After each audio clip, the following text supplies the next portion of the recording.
Hello and welcome to a new episode of Other Record Labels. I'm your host, Scott Orr. Thank you so much for tuning in today. An exciting episode with a record label called Z Tapes. Now, you might be thinking, wait a second, they're not called Z Tapes, they're called Z Tapes. Well, we get into that towards the end of the episode, but the proper pronunciation, and we're breaking this news here on this show, is Z Tapes. And you can check them out while we chat at ztapes.bandcamp.com. And man, this was a fun interview. And this was someone that I had reached out to years ago when we were first starting the podcast. And we finally got a chance to sit down with him, of course, over Skype and go through this interview. And I really hope you enjoy it. We have some resources for our listeners if you're new to the show. We have some resources for people who are thinking about starting a record label or who are running a record label. You can go to otherrecordlabels.com and download. We have a free guide which condenses a lot of the wisdom and information that our guests have shared over the years on this show. And you can get that at otherrecordlabels.com. And there's also a new checklist for people who are thinking about starting a record label and haven't yet. I kind of outlined 31 different things to look at and to consider before starting a record label. Those are all available in our resource section at otherrecordlabels.com. I hope you enjoy this interview. So you're in Slovakia. I did a little bit of, first of all, thank you for doing this. It's great to talk with you.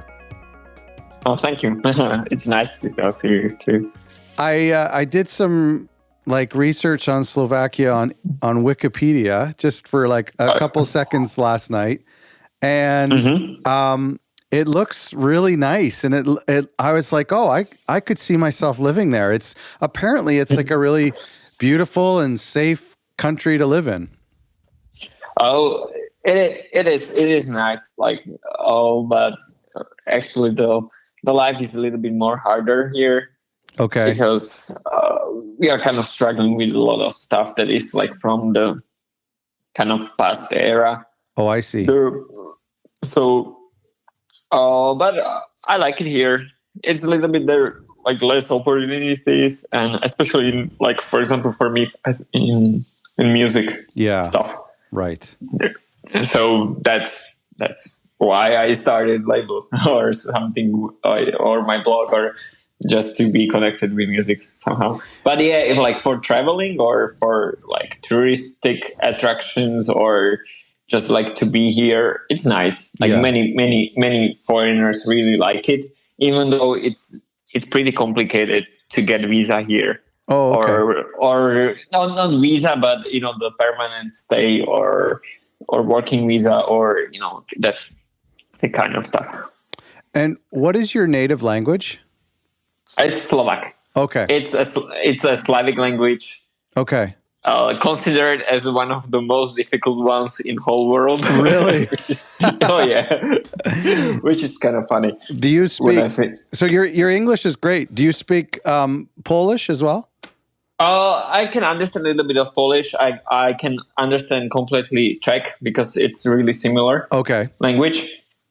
But I also understand a little bit of Ukrainian and Russian, but not as much. Wow. But I can talk in Czech or understand, because we were together for many years. So it was kind of, we used to have different two languages, but they were overlapping in many words, and kind of it's easy to understand each other. So how did you learn English?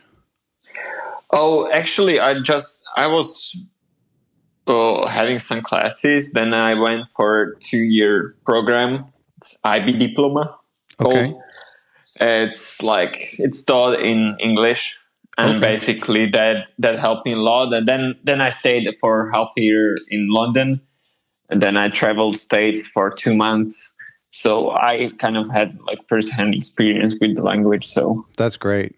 That helped me a lot. And then I started watching a lot of series, more, and all the stuff books and. Yeah, I heard that's the best way to learn a new language. My daughter's trying to learn French, and they tell her just to watch cartoons in French. Oh yeah, or just TV series, or even just put subtitles on English movies or whatever. Just anything that is connected to that language.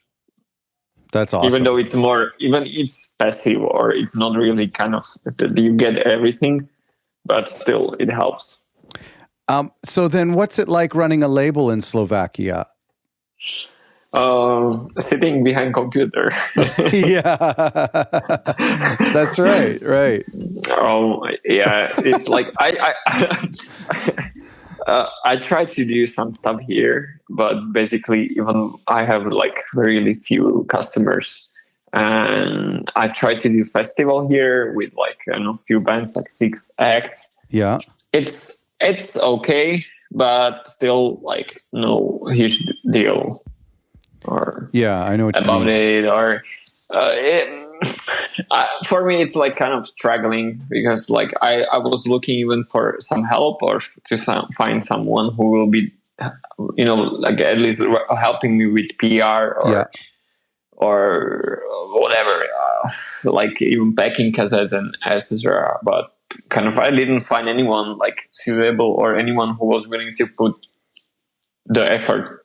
Wow. And even I was like, I was willing to pay them. It was not for free. Yeah, It was not. right. It was not like just like like internship or whatever. Yeah. But apparently, like, it's not as attractive and anymore, or even the genre.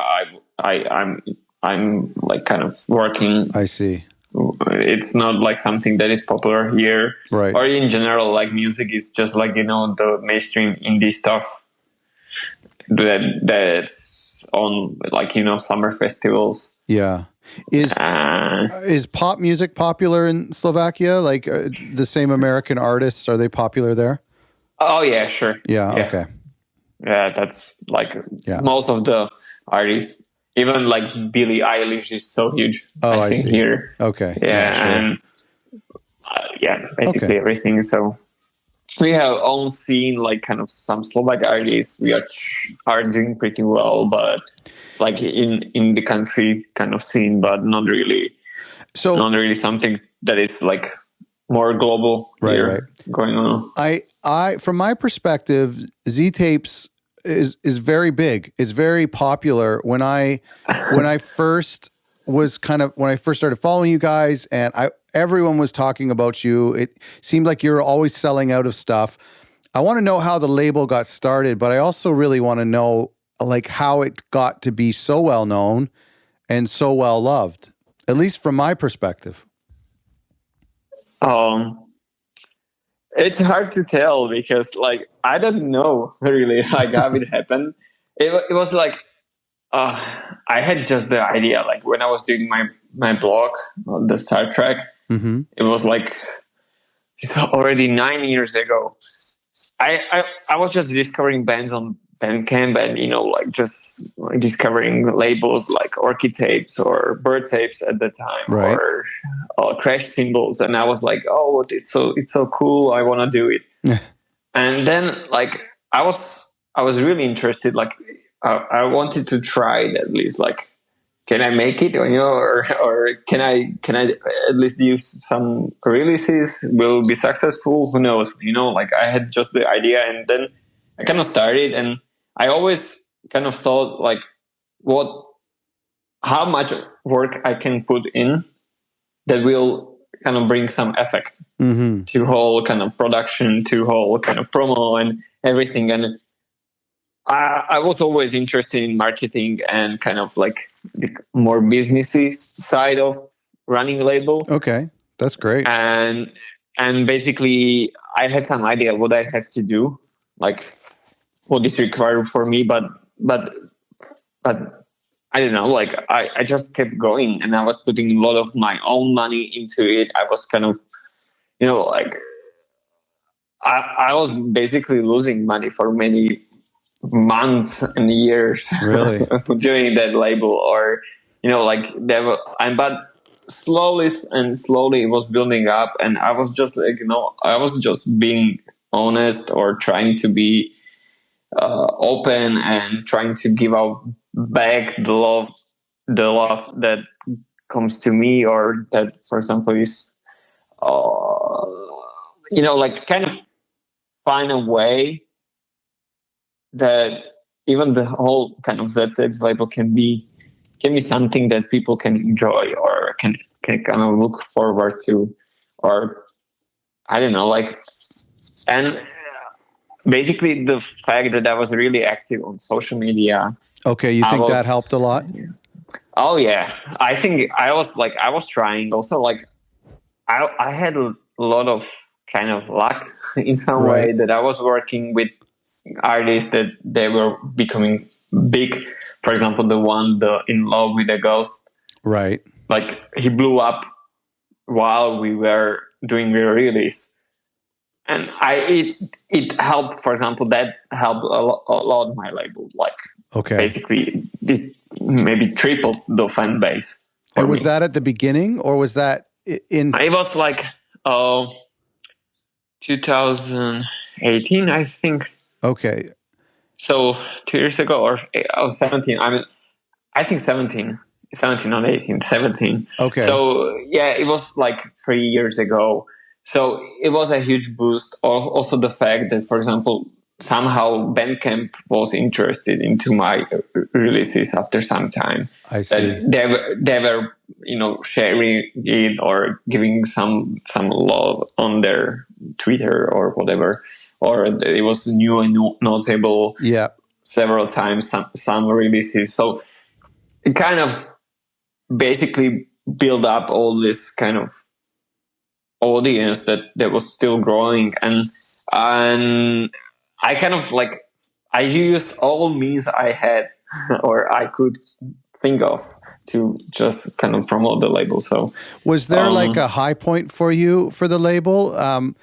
Like, was there a year or a time or a bunch of releases that were really high and then things leveled out, or has it been always been growing?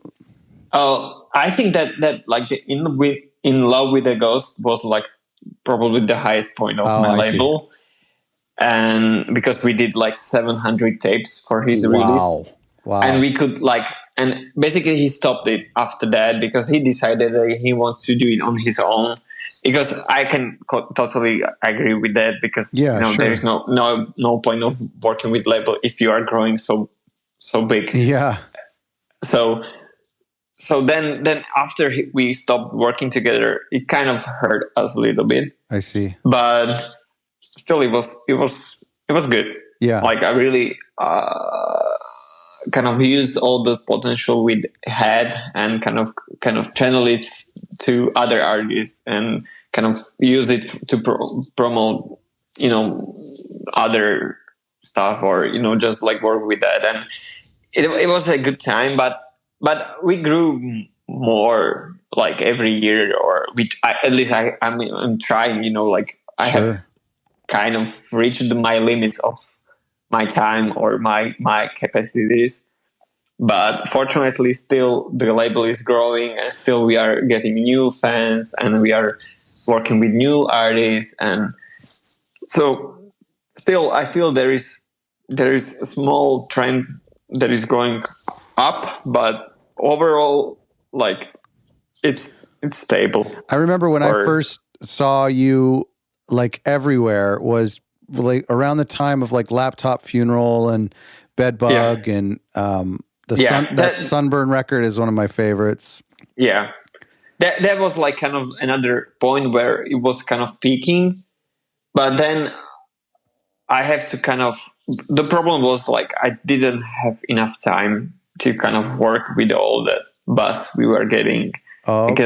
Because, and but basically this is something that is even frustrating, that it only works when you are putting like all your time into it. And that's like hardest part, Yeah, because I had to work daily job I see. to have a steady income, and then like label was bringing me something small, like a little profit that it wouldn't cover my food or whatever, like, which Right. is kind of like at the end, it was not the point of label to make it my job, or I hoped it will, but it would. I'm not hoping anymore. But at this moment, I feel like, oh, So You know, like if you were, it's yeah, go ahead. You yeah. finish. Go ahead. It's like I basically reached my personal limits, and Right. then I couldn't like kind of make more of it. So What's confusing to me and to our listeners, I imagine, who know you and respect your label, you were selling out of a lot of records. You would release yeah, stuff and you'd sell out. You'd sell 700 copies of In yeah, Love with a Ghost. But yet you're still not making it work. And then you're doing 10 times better than most labels. Everyone would yeah. aspire to be like you, but you're not making it work. What does it take to make it work? I don't know. Like, bro, you know, my model is not really wise in some way because, Okay. you know, for example, I don't take any share from streaming. I Okay. don't do that. So Okay. basically, I don't own rights. You know, band can do whatever they want after we are finished with the release. Okay. You know, like it's one time deal. So it's like I don't do booking. I don't, you know, do Right. all that kind of bigger label stuff, which is that is making money. You're just But all right. yeah, but I think like most of the labels, they are even bigger than me. They are not making a lot of money. Yeah. It's just like this whole business is there is no money. You know, like it's if you want to make like like kind of something that is more stable or something that you can depend on. Yeah. I think you should choose something else than being a small record label. Like, Wow. uh, it's frustrating in some way for even for me because like I really at some point I really wanted to make it happen, Yeah. but I kind of realized that there is no way, you know, like like the numbers are not, you know, Right. will not be okay. Like even what I don't know. Like I would need to really kind of reshape all the model of like kind of working with artists, but then like I would need to offer much more for them, or you know, like kind of create something that is more you know win-win situation for both sides. I see. If you want to take more money from them, you have to offer them more services. Yes, basically, and then Yeah. I realized that I don't want to take more if I'm not offering something. That's good. And I Good was for you. and I was sure that I don't have time. Maybe if I was trying harder, and maybe if I was not searching, maybe I would find a model. But also, you know, I'm a married man, and Yeah. I want to have my free time. I want to, you know, like Sure. I don't want to worry about every month. Yes. So that's the reason why I have stable job, and this is like a free time activity. In the time that from the time that you started the label to now, streaming has become so popular. Do you think if you had taken over their Spotify versions of these albums that you would have done better? Oh, I would, but I would still feel bad about it. Wow. Like I really feel bad. I really feel bad about like taking money from streaming, even though I know that many labels do, or bigger labels do, or that how the business deal works.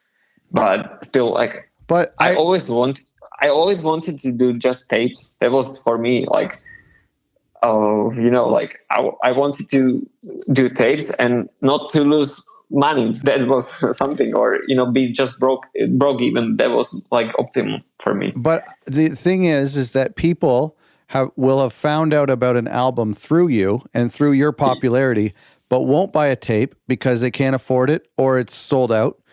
And then they go to iTunes. This is what I did with Laptop Funeral. By the time I discovered that first record, it was already sold out. And so I listened to it on Apple Music. So I discovered it through you, but you're not getting paid for that. So, you know, I think it's lovely what you're doing. It's beautiful and so generous to the artist, but you are entitled to, I think, because I know people discover through you. I know, but it's something that, you know, like I don't want to be part of something that I'm, you know, if I was really making a decision to make my label my living, then okay, I Right. will really consider this option. But I'm not going to do it. And then like at least I want to keep it as free as or as kind of casual as possible, and just enjoy doing it. And I enjoy it this way That's good. because I don't feel like I have so many responsibilities. Kind of like like I should provide with something that will help really the bands, like like promo stuff or bigger PR, or I don't know, like something that you kind of expect from when, okay, if you take some share from streaming, so okay, what I'm getting back, or what is the thing that you are offering. And if I'm not doing that, I feel like, okay, I don't mind if bands will do better because of me. This is great. I This is great I advice. like, even though like I know that my bands help my label a lot, it's like a kind of like, without them I wouldn't be Sure. where I am. And maybe even like with all this process, like I could give them even more what I did before. But even after all these years, I kind of figure out like where I was kind of not being really good with like dealing with money or transparent, or like the deal was kind of unclear maybe for some bands. And I kind of figure out like sometimes I was not really being totally open, or like Right. all the stuff that mistakes I made, like I learned through them that basically I can be transparent. I can do kind of my kind of vision, and it can work for both sides. But still, it is no kind of, there are no like kind of legal consequences, Sure. or something that is Well, like yeah. if they decide like after our release, like okay, the run is sold out, they want to go for bigger level of either label or do it on different label, I'm completely fine with that. Like I don't never told anyone like you shouldn't leave, Yeah. Right.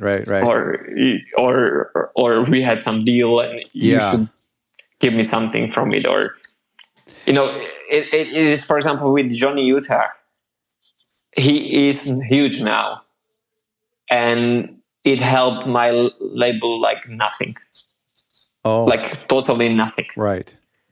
So it is but that's okay with me, Right. like I'm completely fine with that. And even I just tweeted it this morning that if whole kind of purpose of Z tapes is just like to help small artists to get a name, or to be or on bigger label, or just to get more recognition, I'm completely fine with that. That's That great. was that was the purpose from the start, and Right. I want to Right. keep it that way till Well, the end. and I do think that's good. And I think it's good advice for people because, a lot of times we might offer so many services that we're not gifted at or we're not experts in. And it could leave the artist disappointment, and it could create these expectations that we're not able to meet. So I think that's awesome, because if you had got into streaming, you would have to really start to get to know the playlists, and your artists would expect you to be pitching their songs to playlists. And so to say right from the beginning, we're not going to do that. I think that's a wise move. I like that. I think that I was not clear about this stuff before. For example, when I was doing first releases, that I was not really clear what I will offer, like what is the package. But now what I'm offering is always like kind of, I can help you. I can try to do my promo. I can try to do like in my kind of own free time, whatever I can do. I can try to put you with some blogs in contact or whatever. Yeah. But I'm not offering, full package. I'm not offering big label stuff. But I have some contacts with good booking guys, or I can try to get it to some, I don't know, like burp, or I don't know, like bigger blocks, or I don't know. It's like Sure.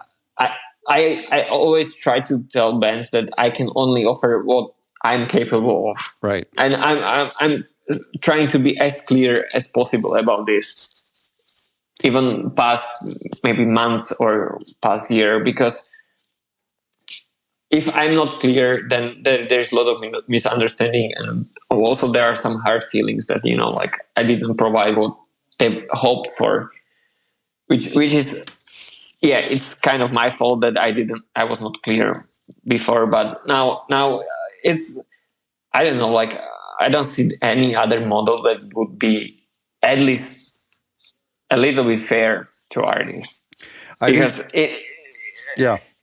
No, I think that's great. I think that's really good. Let me ask you about the term bedroom pop, because I actually, I don't think I was familiar with that term until I came across your label. I can't remember where I first heard it, but the funny thing is like you go to Spotify now, and Spotify has a playlist called Bedroom Pop that has 500,000 followers.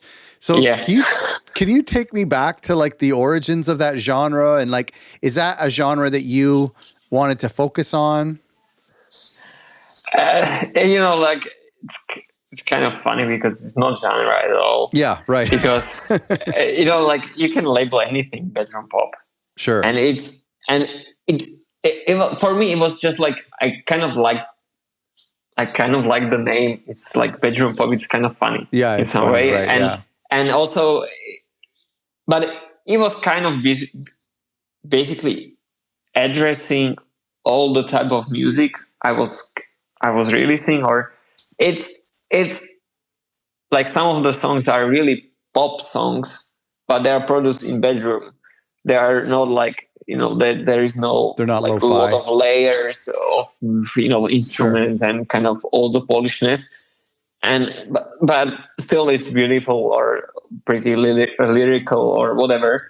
And I just like how it sounds, bedroom pop, and then kind of it grow with me. Like I was still labeling myself or Z tapes as like bedroom pop label, and it was working for some time. But then it was picked up by Spotify as like next big thing, Yeah. because it's now cool to label yourself as bedroom pop Right. artist, Right. even though you are making your songs in real studio Real with studio. Yeah. Winning. sound, Yeah. sound guys and everything Winning else. Grammys. Yeah, that's like, okay, this is not what I meant by saying that, but it's just made up genre. Do I you don't think know, people like, came to you for the genre? Like, why do you think you have repeat customers? Was it the artwork? Was it cassettes themselves, or was it the genre? um, I I was never sure, but I a few times asked my fans that, Yeah. like, what is the reason, and I think it's combination of all.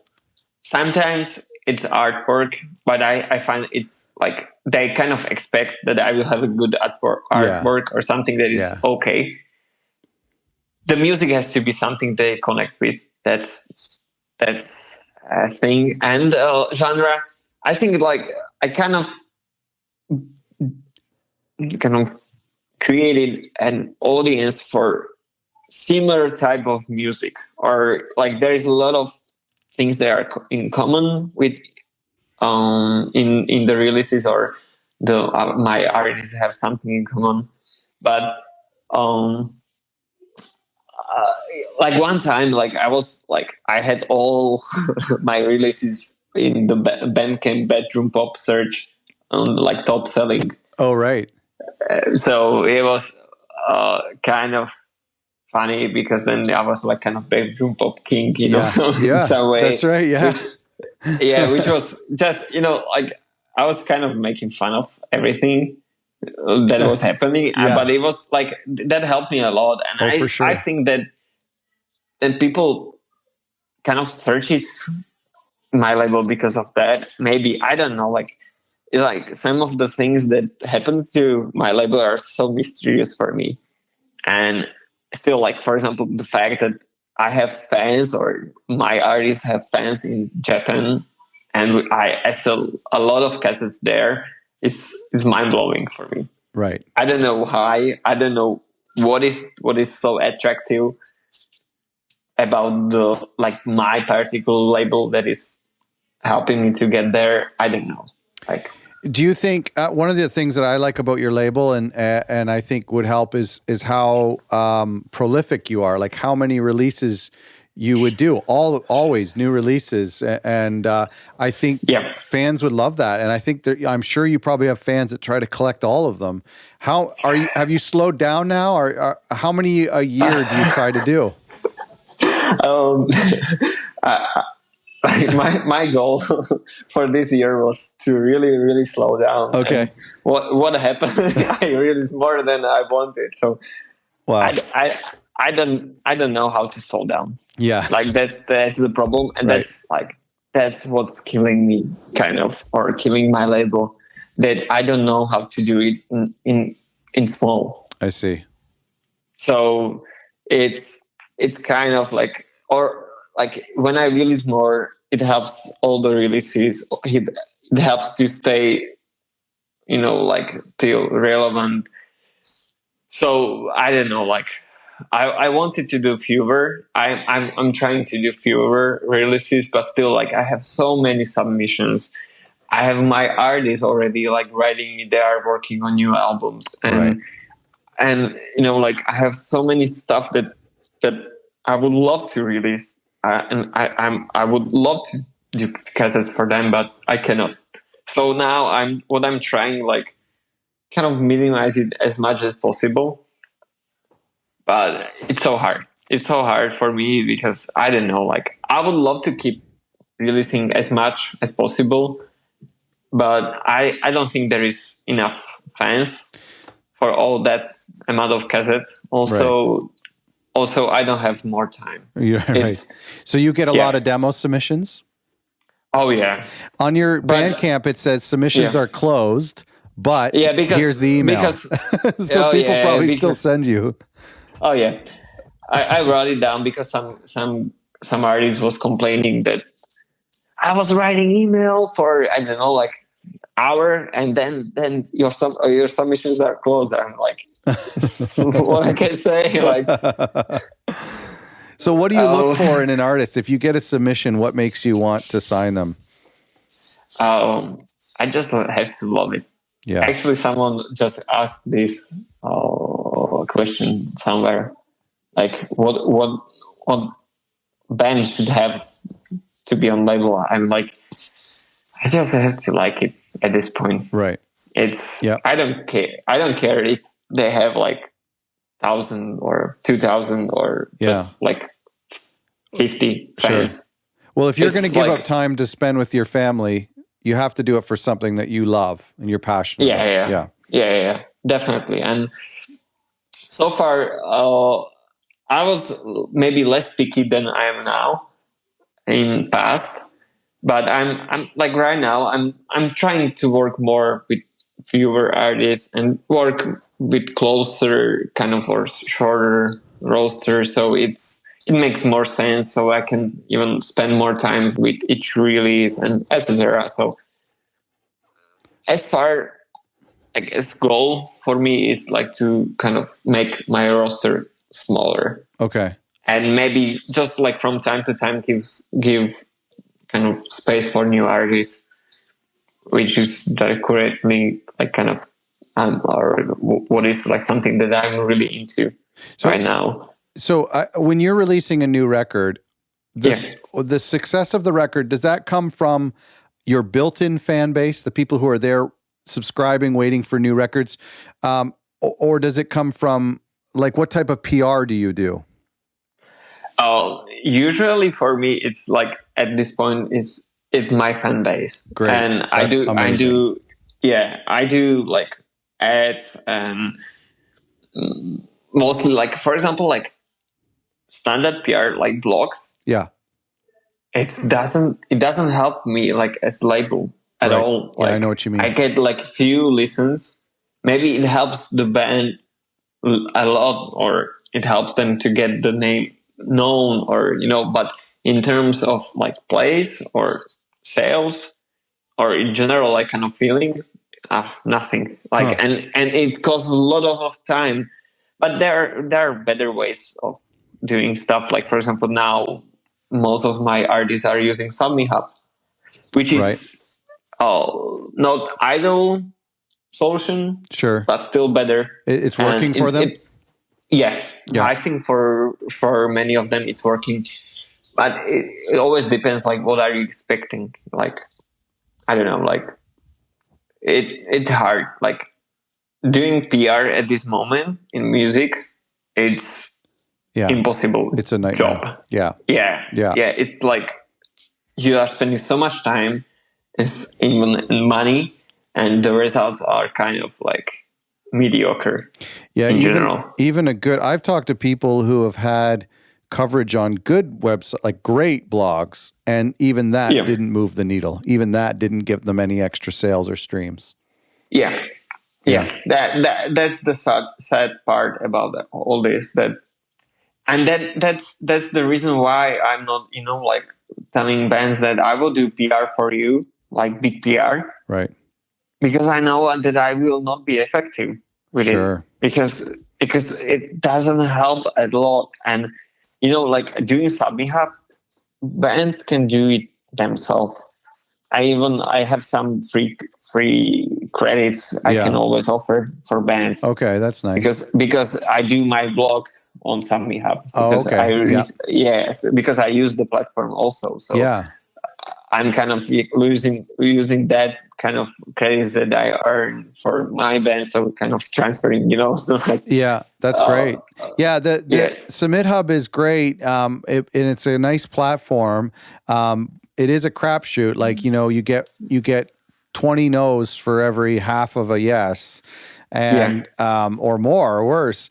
And I have been only using it for Spotify playlists, because as bad as it is, playlists are good, because if you get on a playlist that have even 5,000 or 10,000 listeners, like, at least that you're going to get some tangible plays through that playlist and maybe some new followers. But like when it comes to the traditional article being written about your release, that is just so few and far between. Yeah, that's something that I started like with SubmiHub, like, for example, half year ago. And I was hoping that it will help, like, kind of build up stronger audience for the blog, and kind of, the fact that I have some motivation to write regularly and, or share songs on regular basis. But at the end, it didn't help. And I'm really sorry, but I feel like the old type of blogs are just like kind of finished until something happens. I don't know what will happen. I know what you mean. But I hope that maybe something will change the whole kind of environment, because now at this moment, like, people don't care about reading blogs, and they're closing and they're shutting themselves down. And also what I found out that basically there is no viable model. No, that's right. Yeah, at least for us, at least for labels, we can sell a tape or we can sell an MP3. Yeah. But for them, they have nothing to sell. So I feel really bad for them. I mean, they help us out, but I mean, at least if they help us out, they could get us $1 or $2. But there's nothing we can give them other than 50 cents through Submit Hub. Yeah, exactly. And even though, like, when I was calculating, like, Submit Hub, like, basic that like kind of numbers, that I would not be able to do it. Like, it would not pay me any bills. No, of course, all the time. Which is kind of sad that there is no other special, I don't know, platform or something that would work, like, or give some model for blogs. Like, for example, Patreon is one thing, but even sites like Alternative, which is much bigger, is not having a lot of money there. Sure. So I don't know. Like, I really don't know. Like, it's tough. What will happen to blogs in general? Because it's just like, for it's the most frustrating stuff is that no one cares anymore about blogs. Right. Or it's like the awareness of blogs went so down past maybe 2 years. Yeah. That even though you want to do it for free, you want to do it in your free times, not many people will read it. Well, I guess it probably would have to do with something to do with the fact that we don't need to read a review of a record to find out if we're going to like it or not. We can just push play for free. Yeah, and that's what I will always wanted on my blog. Like, I don't want to write words. I'm not good with them. Just listen. Just push what play. I share. Yeah, that's good. Yeah. That's even why it's called Star Trek. Right. Start the truck. What about tapes? How did you get into tapes?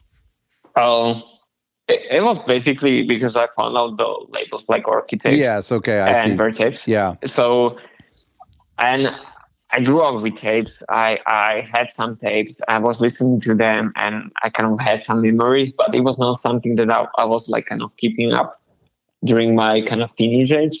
But then afterwards, when I found out all these cool labels, and especially Orchid Tapes, I was like, I love their releases, I love their design, I love like their packages. Like, I was like, I want to do something like that. And then like I fell in love with the whole kind of all the stuff that comes with tapes, like the noise or the shape or the artwork, the colors of cassettes, the and even though they're small, so you can even ship it pretty easily, etc. You can store it. Yeah, I like that too. Yeah. So for me, like I had my whole label in basically closet in my in my flat. Yeah, right. They don't take up much space. Yeah, but we moved to smaller flat in closer to city center, and then basically I had to kind of find a new place. But I found a temporary, permanent solution for now. A lot of people say that. Yeah. I mean, I love tapes, and when I have a moment, I have a couple great tape decks, and I like listening to them that way. A lot of people say that they buy tapes just to collect, and then they listen to the download. What do you know about your fans? Like, how many people listen to the tapes versus just the putting it on their iPod? Do you know much about that? No, I don't have. I have kind of idea. Mm-hmm. I know that I have many fans who really listen to tapes, but also I have many kind of fans that are just like buying for collection. Yeah. Even I am buying a lot of releases just to support other labels. Sure. Yeah. Same. Yeah. And but I love to listen to it. But problem is for me that I'm so overwhelmed with music in general that it's hard for me to find a time when I want to really kind of just sit and listen to, for example, cassette. Yeah. It's like I listen while in my daily job.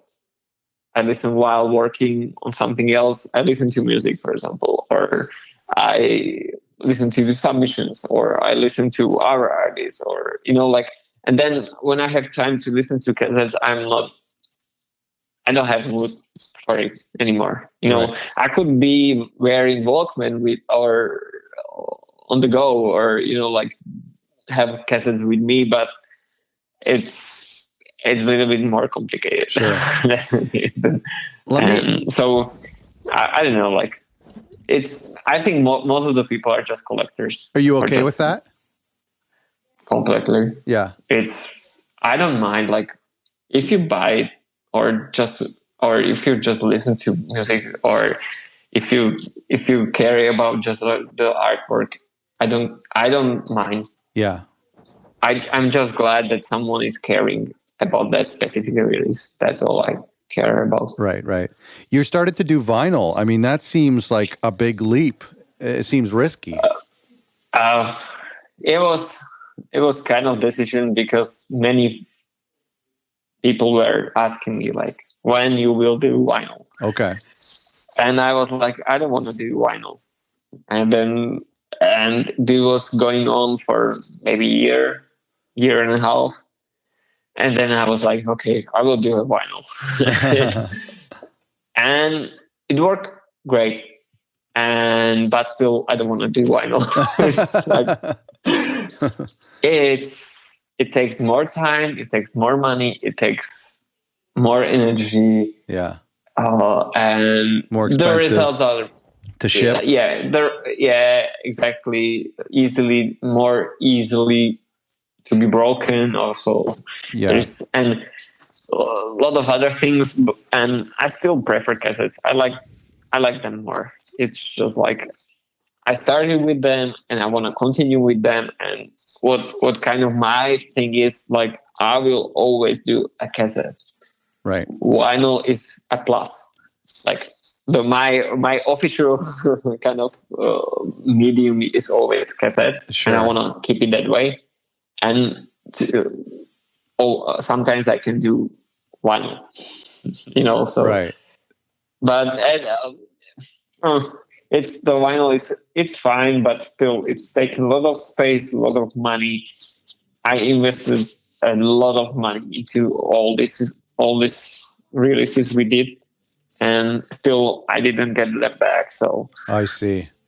That's the hardest part. That it's not an easy thing to do. So how many vinyl records? How many have you done? How many releases have you done? 5 of them. Okay. One is still in production because we had some delays, and sure, it's the foliage take, and that's a little complicated release. But yeah, like altogether it's 5, and we are so planning 6th. Okay, and was that so? Would you consider that to be an experiment?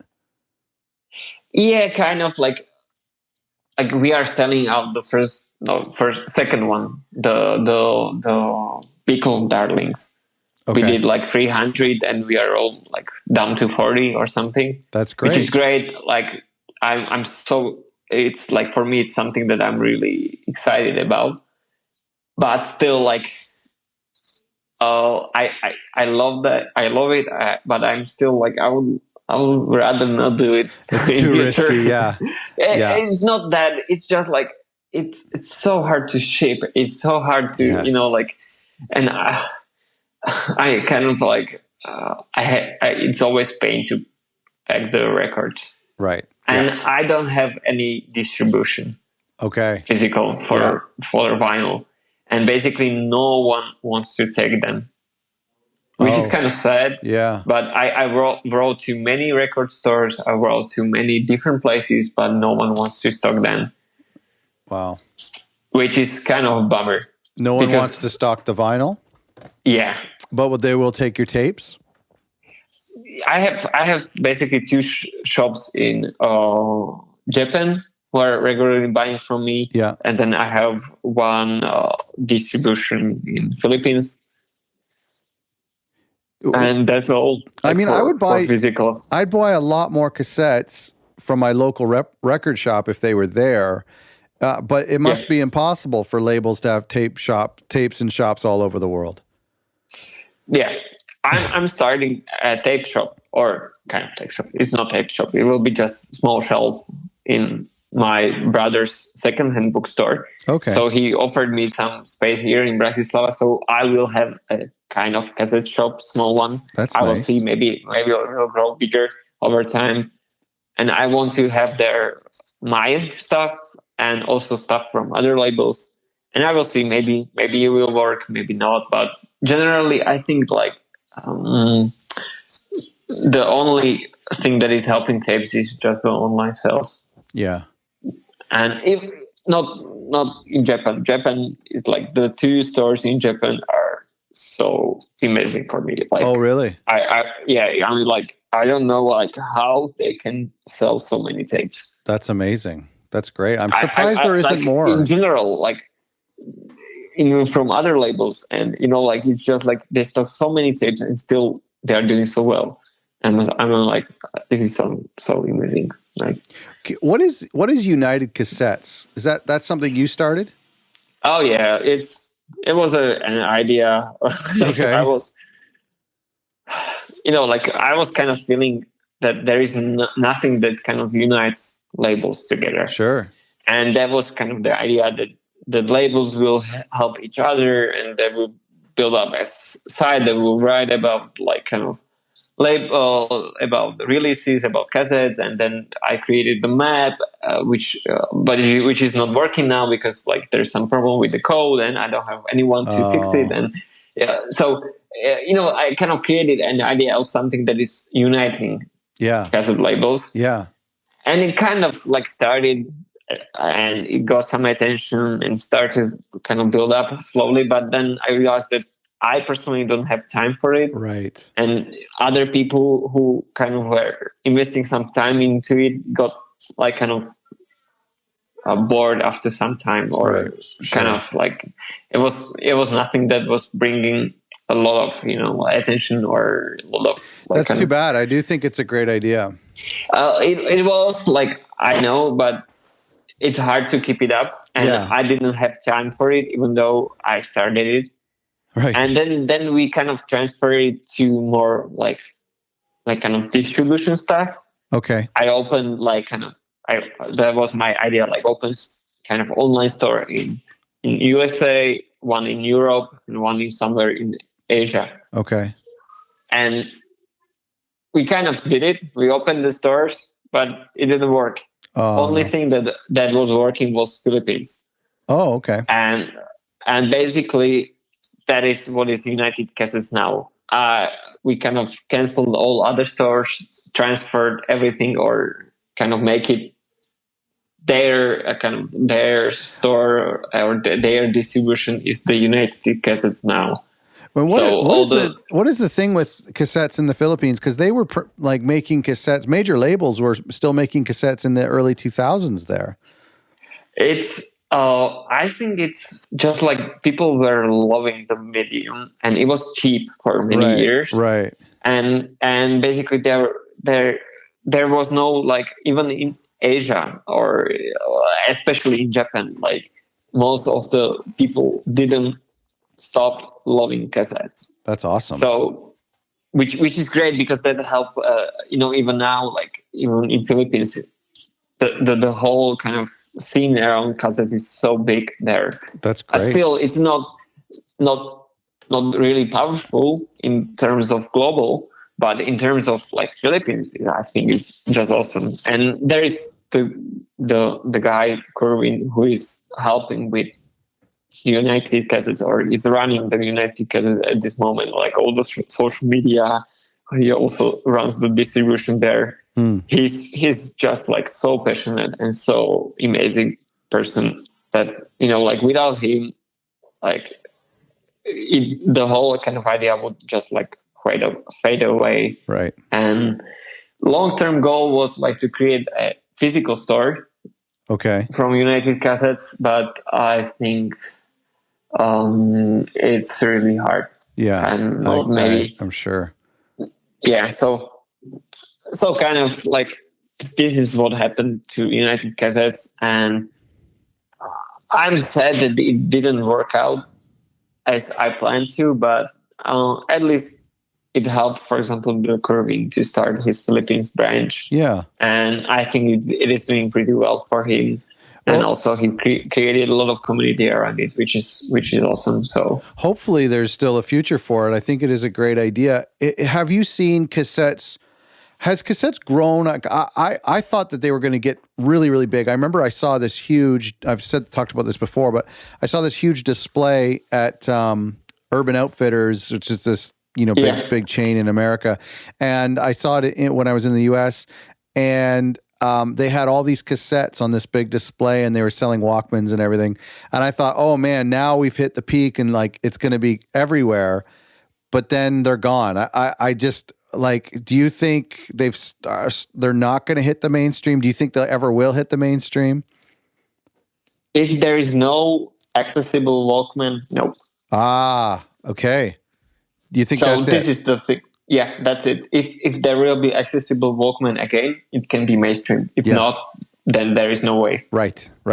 So something portable, something good quality. Yeah, exactly. There are some tries at this moment. I personally purchased 2 of them. Yeah. I know about third one being really bad. So Yeah, I saw one. oh, I saw one that was trending, but it's mono and it's crap. oh yeah, Yeah. yeah. That's the crap. That's I'm glad I didn't buy it. yeah. But Yeah, cause I'm mono. trying. Yeah, That's too bad. That's a yeah, really good point. That's a really, really good point. And I don't know anything about it, but I would totally agree with you that without a way to bring them with you, like to create like a reverse iPod, I would listen to it more for sure. yeah. Because then you could hook it up to your It's car and yeah, exactly. It's like you have to have a means to listen to it, yeah. and the collectors are not enough for the whole kind of to make it mainstream. So you don't Which think is there must not be a big enough demand to have a tech company to create one of these things with like a rechargeable battery and stereo, good sound. That's too bad.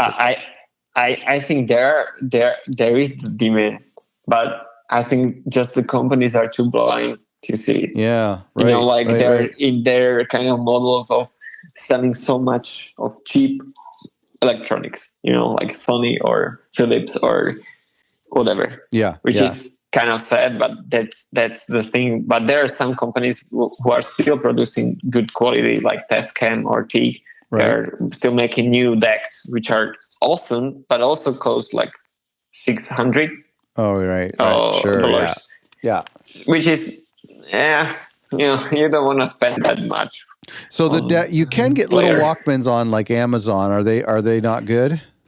Oh, you can get them, but still, like the demand is much higher, and also like the quality of used Walkman is not as good as it could be. Yeah. Also, the prices went up. Like even old Walkman in working conditions can cost like 50 or 70 euros. Yeah, that's right. Yeah, for sure.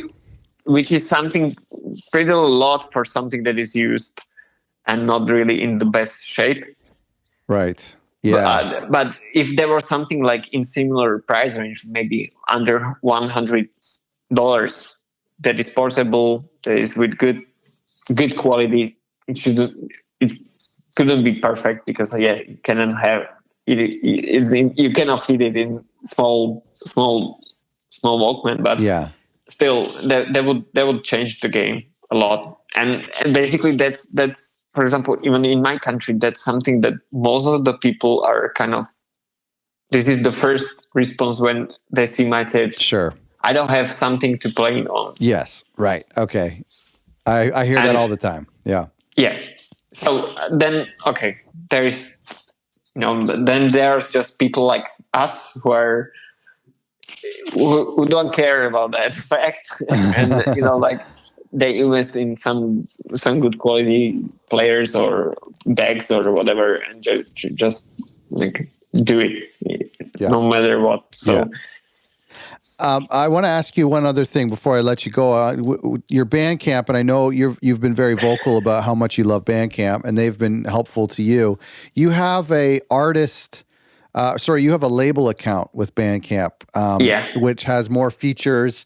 We were just talking about this on our Facebook group for this podcast, and what do you think of that? I know it costs extra, but there are lots of benefits to that, I hear. I don't. It doesn't cost me anything. Oh, I don't okay. know why. Well, they love you, and I guess I thought it cost extra. I don't know like how it works actually, because they just give it to me. Well, I don't know why. Go. That's great. Maybe, I'm really thankful for Bandcamp in general, because they're giving me so much love without, I don't know like why. Yeah, just right. me, but I'm really thankful for it.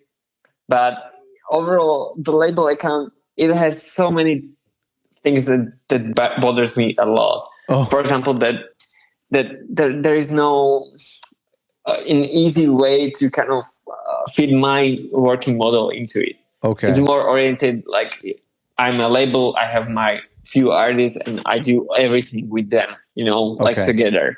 Everything is linked to my label, or everything is going through my label, like all sales and other stuff, which is fine in some way, that like the whole kind of thing looks nice and it looks more professional, it looks good. But on the other hand, it's it was better when I didn't have it because I could offer full digital discography. I see. You can't do that now. Yeah, and that full digital discography, even though it was like for €1 or something, that was helping a lot. Sure. Like, because basically it was distributing all the releases between all the fans. Yeah. All the Bandcamp collections and sure, just the digital downloads. Yeah, which was awesome way of spreading the music. Right, because when we talked with Bandcamp, it would then show up in their catalogs. So then, and so you would have, the other thing it would do is when you clicked on the album, it would show all of their profile pictures like they bought that record. And so, right. So it would look like they have like 500 people who bought the record. Yeah, that's the thing. Like, this is like kind of something that is also frustrating because it looks like you sold like 500 digital copies of specific album, even though you've maybe so there's a disadvantage. You sold only like 500 full digital discographies with 100 releases. Right. Right. So it's completely different. Right. But it helped. It helped like kind of spread the whole kind of all the other releases or all the other artists through all the Bandcamp collections. Interesting. So that was helping me a lot, especially because like many people, for example, I had it while I had In Love with a Ghost. Yeah. And many people who were buying his music, they were not buying specific album, but buying full digital discography of my whole label, which was like, we made a lot of new fans because of it. Yeah, absolutely. And that would, those fans would hang on for life and buy tapes of other artists. I think that's a genius idea. It worked, but at the end, like, I figured out like whole kind of like having so many releases as standard account, it's not doable anymore. Okay, so you had to switch to a label. Yeah, because it is more like kind of whole organization is much better. But then we lost the full digital discography, which is kind of also okay because the full digital discography is not a fair thing to have on label. Okay. Because even though if you wanted to pay out artists, you don't have any kind of right model because some are really benefiting from it. Right. Yes. And some are, someone who puts work and, like get the sale. That's so true. Yeah. Yeah. It is helping like everything else, even releases, they are not like doing anything with the artists or, they give up on the reviews. And it's hard to kind of divide like who gets what. That's right. Like it can be like distinguished. Okay, everyone gets like 5 cents, or I don't know, like, but it doesn't make you send 5 cents to anyone. Yeah, I know what you mean. That's really complicated. Yeah. So basically, even that, I was like, this is not good. Even though it's helping a lot, the label, it is helping a lot the artists to get more recognition, and but it didn't. It was not good. Like at the end, like whole kind of model that was not doable with so many releases. Like 100 or whatever we had at that time. So at the end, like the label account is, I think, a little bit better, but still, I'm missing some benefits. This has been great to talk to you, and I think that our fans who love you and respect your label probably really, really appreciate all your insights and hearing some of the behind the scenes of your label. So thanks so much for doing this. No problem. It was nice to talk to you. You know what? I've always in my head, I've looked at your label, I've always called it Z Tapes, but that's dumb because I'm Canadian and I say Z. Only Americans say Z, and I imagine you say Z, right? Is that right? Yes. So it's Z Tapes. Yes, so always. Finally, always we can tell the world in audio form it's Z Tapes. Don't call it Z Tapes. Yeah, that's kind of one thing that I learned that many Americans call it Z tapes, even though it's Z tapes, or Z-tapes. it's meant to be Z tapes. Yeah. Well, there we go. Now we're telling the world. They won't. All right. Thank you so much. This has been fun. Oh yeah, it was. Thank you so much for asking all these questions. And thank you so much for listening. I hope you enjoyed that interview. It was such a special one to do, and it's good to finally learn how to pronounce the name of that label. Check out ztapes.bandcamp.com. They have an incredibly huge catalog, and now is a great time to support them and to grab a tape or a hat or a shirt or something. So make sure you check them out. I know it'll be a deep dive for you if you haven't already checked them out. Our website, otherrecordlabels.com, have some resources, including our free guide, as well as a new checklist for folks who are at the very beginning of starting a record label or thinking about starting a record label. I've put a little checklist together, and you can grab that in our resource section at otherrecordlabels.com. Thanks so much for listening.